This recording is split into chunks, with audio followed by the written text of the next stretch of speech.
of a TV show that I'm going to be hosting. What we call it, Single Central TV. However, it's going to be live streaming. Yes, give it up.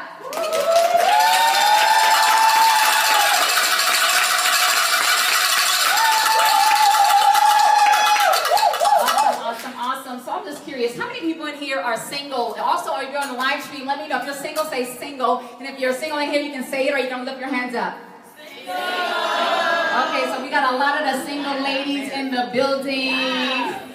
So welcome. If you're checking live stream or you're on your phone, I encourage you to get on your phone and share this from my personal page at Joe Bullock and share it and tag your friends to get as many people as possible in the room for our episode 1, which I'm just going to share a little bit about my story and talking about a new life, new love. Because this platform, I wanted to create a space, to hold a space for singles, to know that you don't have to wait till he comes or she comes or the right time to start living your life. That right now, today, in this very moment, you can create the life that you love.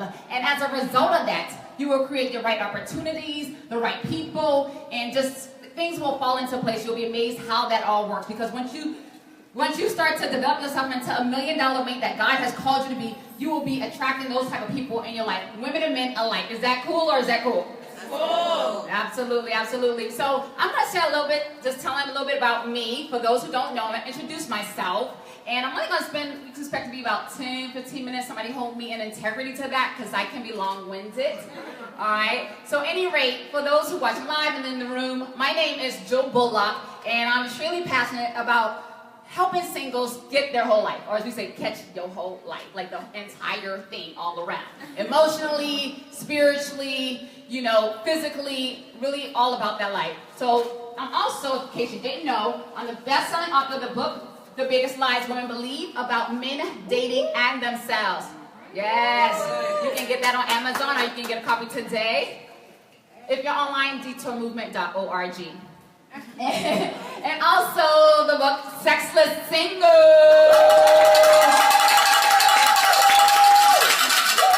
So as I talk about this, I might as well tell you a little bit about my story, or should I say my struggle, because it was indeed. Some people say, well, when it comes to single, is it really a struggle to be single and abstinence? And actually last night we had the opportunity to talk about being saved, single, and struggling.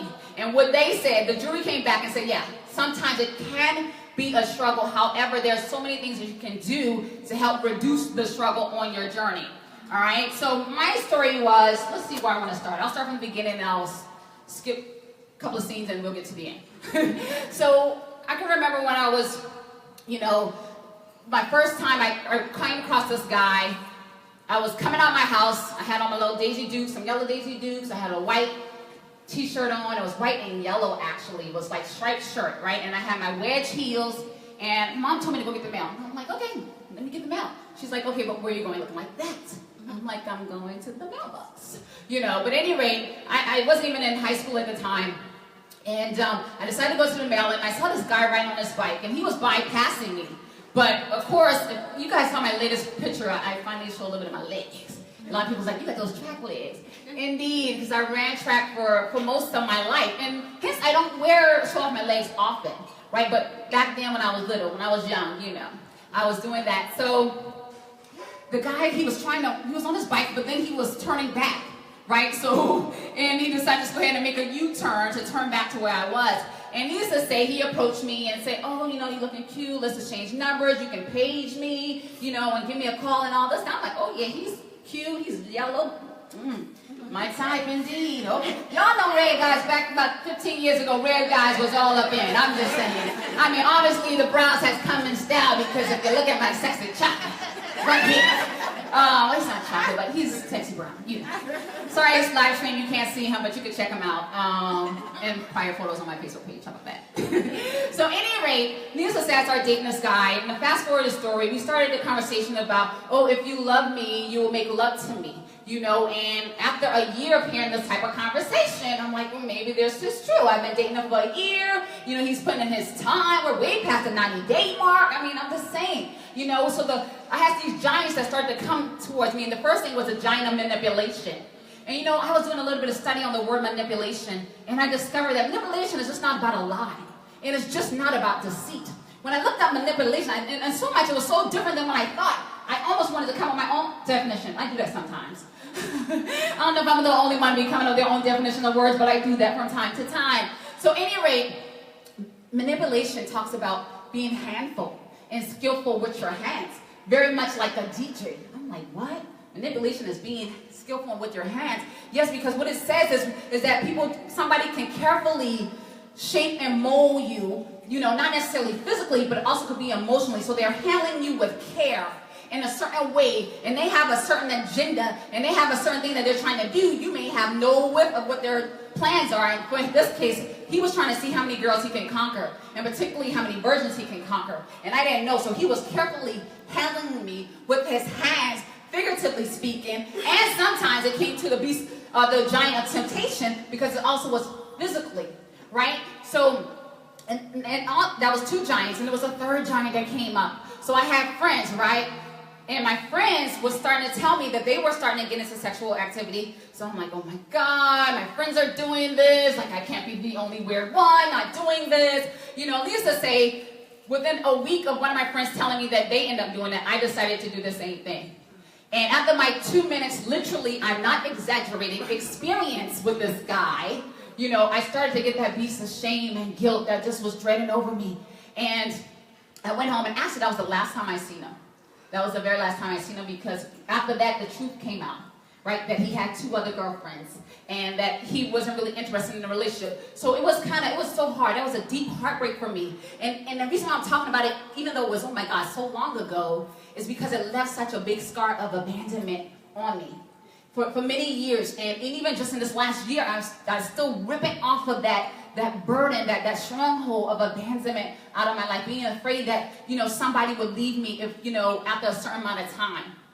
So those were the giants: peer pressure, manipulation, temptation, and then I dealt with shame and guilt. So that relationship passed over, and you would think that I would have learned my lesson. Like, I ended up being with him, and he said, if you love me, you'll have sex with me. I did that, and he left anyway. You would think somebody in their right mind would get the point that even if you do it, they still might not stay. I was a hard learner. I did not get it. So at any rate, I continued to struggle, and I continued to, what I learned from that, not the most important, unfortunately, the lesson I learned from that was that I had to prove myself for love. So that was the lesson that I continued to carry with me from relationship to relationship to relationship. And finally, I got to the place that I decided I no longer wanted to do that. I no longer wanted to please myself or, such myself to what other people wanted. But I'm like, okay, what it is that I desire, what it is that I want, And I had been dating my husband for about a year. No, I'm fast forwarding. Hold on, I haven't met him yet. Let me tell you about that. So I met my husband about 2011, February 15th to be exact. Me and my husband met online. Some people may not know that. Some people may not know that. Now you do. So me and my husband met online. But let me tell you a little tip. For all you on live stream and all you here today on online dating, the tip is when you meet somebody online, after you have those little exchanges of the emails and you say, okay, you seem like you got some sense, I'll get on the phone with you. You get on the phone with them, then you meet them in a mutual location where there's going to be a lot of people. So you're not like obligated. You go like, let's just go where they're going to be networking or whatever. I'll be at the networking event. You be at the networking event. If you cool, we could continue talking. If not, when you ready to leave, you leave. When I'm ready to leave, I leave. No obligation, right? So anyway, that's what we end up doing. And when I told my husband that I was abstaining, he was shocked and he was pleasantly surprised. Which you could imagine, being that I still, like I told you, I still was dealing with this whole abandonment thing, because I'm like, an rejection thing, like, what if I tell him this, and he'd be like, girl, bye. Bye, Felicia. I'm like, oh my God. And I really thought he was a great catch. Don't you agree? I mean, even looking on the outside, yeah. So at any rate, but with my knees knocking and my teeth chattering, I told him that I was A4J. At the time, it was called the Standing with Jesus, right? And he was blown away. And it was such a relief. And that's when when you're dealing with somebody that has a like mind that you have. Because when you tell them something, they don't run the other way. They like, oh, well, I'm about that. Like, finally, somebody's not dropping my bones. Finally, So at any rate, I met him February 15th. We started going together in April. And at first, we was good. Got our boundaries. I'm like, don't we're not kissing, I barely want to hold your hand because last time I did that, I felt a certain kind of way, so we're just going about our journey.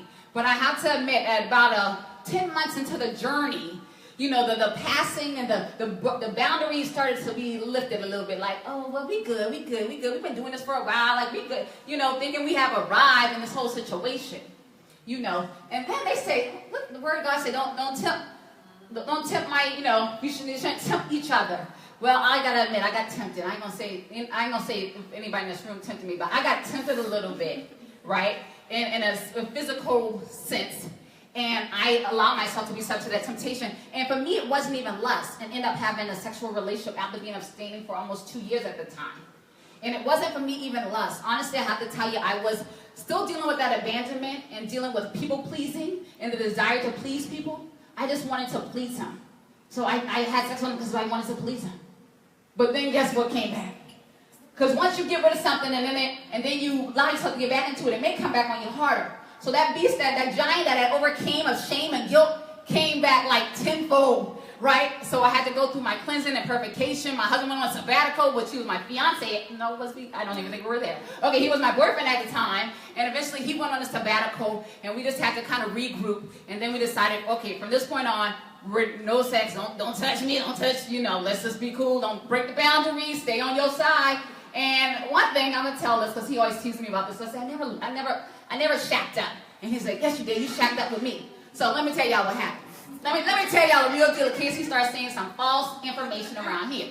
See, what had happened was, it was the time of that hurricane. It was the time of the hurricane. And it was maybe like October, I'm going to say it was September 25th. And I had to decide, do I want to pay for another month? Do I want to be in this hurricane by myself? Or do I want to go ahead and move in our place because it's ready? So I decided to move, and he moved too. So we moved in our apartment 7 days. No, it had to have been October then, because it was like 7 days before our wedding. Yes. And it was an interesting 7 days of my life, because I spent a lot of time running and maneuvering from other people, objects, and things that was chasing me, if you get my drift. So I definitely wouldn't recommend it. We did in that time remain sexless, even in the time we lived together for the 7 whole days before our wedding. Yes, we did, I have to admit. So, but at any rate, but because of the struggles I went through, and because at the end of the day, I started to realize I was doing this for other people, not for myself. And when I started to learn the truth, when I looked at the book of Corinthians, it really revealed the truth about sexuality, about